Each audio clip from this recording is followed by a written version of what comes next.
What's up, guys? This is On&Off Football. I am joined by. Jason. We are going to debating whether or not the Packers are going to be able to beat the 49ers tomorrow, Saturday night, 8:15 Eastern time. Sorry, guys. He's eating Tums. Yeah, everybody here, we all hope the Packers win. Whoever the Niner fans out there in my comments, stop talking, please. Packers are going to show people what they can do with the youngest team in the NFL. Jason here, he has a different opinion, but I personally think the Packers are going to beat the 49ers tomorrow in a very close game, but also a very good one. So, with all of that, let's get into it. So, Jason, what are you predicting this game is going to be like? What are you expecting? So Emmanuel, I think the game is going to be a close one. I don't think it's going to be a blowout by any means. Mm-hmm. But there's going to be a couple of difficulties that the Packers team has to get through, right? First of all, that's the San Francisco 49ers front, right? Defensive front. You got Nick Bosa in there. He's going to give that line a real good time, real hard time. And I don't know if LaFleur's scheme of, getting an additional blocker there to stop that is really going to help Jordan Love out. Now, I do think that if they can get the run game going, this will be a different game than many think it will be. Mm-hmm. That's a big if, right? I mean, how sure are we? I mean, the Cowboys were not the best on the run, right, in terms of defense. And Aaron Jones ran through them. And quite frankly, Aaron Jones has been running through the Cowboys for years now. Yeah, he owns the Cowboys. That's his second home. So, But Aaron Jones has struggled with the 49ers defense in the past. And so it's going to be kind of tough to see if he could get anything going. But if he does, well, I mean, this is a completely different ball game. But I'm not banking on that. I don't think the Packers do have some kind of scheme to really get that run game going against the 49ers defense. well, to better your point with the 49ers front, yeah, they have Chase Young, they have Nick Bosa, which is probably going to be somebody the Packers double team most of the time because Nick Bosa is probably the hardest person to stop on that defense. If it's not him, it's Fred Warner. If it's not him, it's Travarius Ward in the secondary. It's a lot of great players, all pro players on that defense, especially Nick Bosa. But Zach Tom, he has been doing a phenomenal job. People are not talking about him as much as we should be. He has been doing a phenomenal job.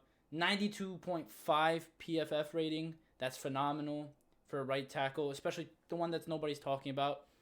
And Jordan Love, the thing with Jordan Love and Matt LaFleur is that they know how to scheme together. Aaron Rodgers in the past was unable to use Matt LaFleur's scheme. He would always audible out of his scheme. He never liked playing under center. He would always want to play shotgun, drop back. He never wanted to play Matt LaFleur's playbook at all. He would always audible. But Jordan Love is showing that Matt LaFleur is a great coach because of what he can do. Jordan Love allows Matt LaFleur to give him the plays he wants, but also using the plays he calls.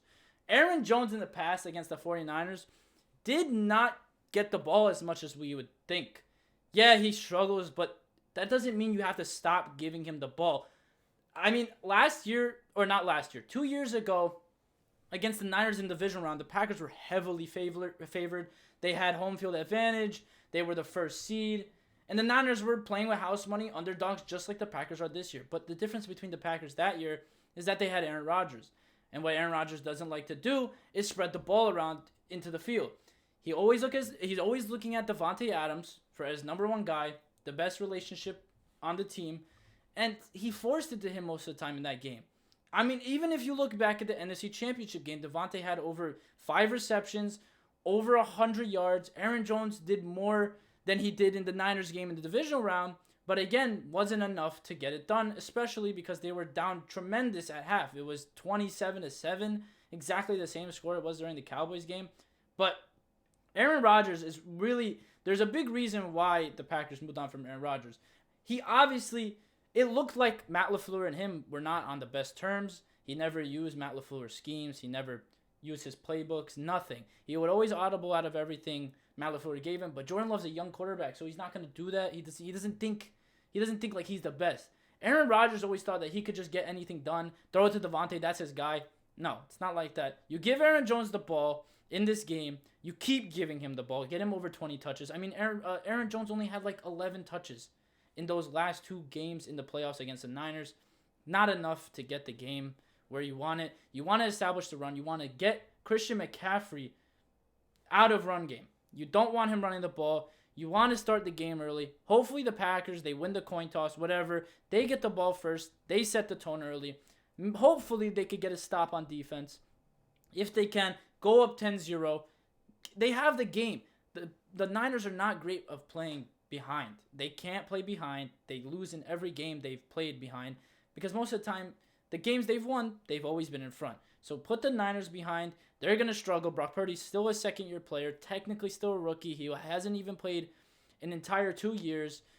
You got to give it time with these kind of quarterbacks. Jordan Love has been behind Aaron Rodgers, except Jordan Love is a person of his own. He spreads the ball around. He got Romeo Doubs 151 yards 1 week. Then you got Jaden Reed 100 yards 1 week. Bo Melton 100 yards 1 week. And then you give Aaron Jones the ball. Here's a different statistic here, too, that I wanted to share. In 2022, when the Packers and the Niners played in the playoffs in that divisional round at Lambeau Field, Aaron Jones only ran the ball for 12 carries and 41 yards. Exactly. But here's the thing. Well, even though he only ran for 41 yards, sorry about my phone there, he did have 9 receptions for 129 yards. So we are talking about getting Aaron Jones into the game, and I think that's going to be very important for this Packers team to win, is to get Aaron Jones to play and do something. But if they don't get the run going, that doesn't necessarily mean that Aaron Jones is still not going to be involved. That was with a completely different Packers team. That was with Aaron Rodgers under center. And this is not the same 49ers team either. So you have a lot of different players at hand. Packers did stop George Kittle at that time with only 4 receptions and 63 yards. I don't know how this Packers team is compared to last time, but they still did have Joe Barry at the time, I believe, in that in that divisional round. They did, yeah. So it doesn't look like Joe Barry. It looks like Joe Barry still knows how to defend certain teams. And the most ironic part here, and I wanted to share this with you too, each team this year had different statistics when it comes to good and bad teams. Meaning, the Packers actually beaten the hard teams, quote unquote. And the 49ers, well, I mean, you talked about this before the recording of this video. They haven't beaten anyone really great. Right? They've been beating under 500 teams. So we really haven't seen the 49ers play somebody that's a little bit more competitive, so to speak. And I think this Packers team is one of those competitive fronts. But again, I just think this 49ers defense is too much for Jordan Love and the team to handle. So, well, going again with Jordan Love, Jordan Love knows how to make time for himself. Obviously, you have one of the best lines in football. The Packers line is probably top 5. You got Zach Tom, you got Elton Jenkins, John Runyon's been doing a better job, Josh Myers, and they've been switching from Sean Ryan to John Runyon. It's always been interesting for the Packers line because they never had a specific person always staying there. They split snaps with certain people, but it gets the job done. I guess that's where they're comfortable. Matt LaFleur knows how to make. What would you say is the key to the Packers winning this game? I mean, there's a lot of keys to the Packers winning this game. You need to get the run game going. If you don't get the run game going, you obviously need to stop their run game. If you can't stop their run game, then you're just going to have to play. Really, the main thing is the Packers need to be in front from the very beginning and for at least a quarter. So you're saying that the Packers need to be ahead of the game before the game even starts? Yeah, they need to get the ball early. They need to get the ball first like they did against Dallas. They won the coin toss. They got the ball. They scored for early. Then Dallas they crumbled from there. I don't know what was going on with Dak Prescott, but that's just how he is. And yeah. I would say the key to this game and the key to the Packers winning this game is Brock Purdy. Okay, anytime Brock Purdy has under 100 passer rating, they lose. Uh, one or two turnovers would certainly help the Packers' cause here. And Packers secondary is where the problem is. If that front line can put some pressure on Brock Purdy, we could have a ball game. We can have a ball game. But I'm still saying that the 49ers win 23-21. Okay, I mean, I agree. Yeah, the 49ers are going to put pressure on Jordan Love. But if you put pressure on Brock Purdy, which they are, their line is not really, it's obviously great. You got Trent Williams on your line. If you have Trent Williams on your line, it's going to be a great line. But they do have, their right tackle doesn't have the best grade for PFF. He's only a 63. That's not great. So if the Packers can just get on the edge, that's where Rashawn Gary comes from. Well, let me ask you a question. Do you think Jordan Love can beat this 49ers team if he throws a pick? That's hard because when you give the 49ers momentum, it's hard to stop them. You give them a score early. Wait, when's this pick? You're talking about like before second half? Or what are we talking about? Early in the game? I'd say any time of the game, really. I mean, I just depends how much the Packers have been doing. If the Packers start with the ball early, can't do anything, then they get the ball back and Jordan Love throws a pick, I'd basically say it's very hard to come back from that because you can't get a score early. You're screwed at that point because you can't play behind football with the 49ers. They're just going to keep doing it. Exactly what we did against Dallas. Packers, they kept going against Dallas. Obviously, they put in the secondary, third stringer, fourth stringers, and then they put in the second stringers for the offense, which was not smart because playoff experience matters. I guess Matt LaFleur is not used to that because they're never destroying a team in the playoffs with Matt LaFleur. So it's very different with Aaron Rodgers and Jordan Love. One person could change the entire feel of the locker room, the entire atmosphere. Young players, they give off so much energy. They're just there to play. It's like a party for them. They play, they win, they party. The next game, they're just having fun. They're having fun, and that's it. I'm going to have to get going here, but I'll finish off by saying this. If Brock Purdy gets 2 interceptions, the Packers win this game. He threw 2 interceptions against the Vikings. He threw 2 interceptions against the Bengals. And I believe he threw 4 interceptions against the Ravens. And 0 touchdowns.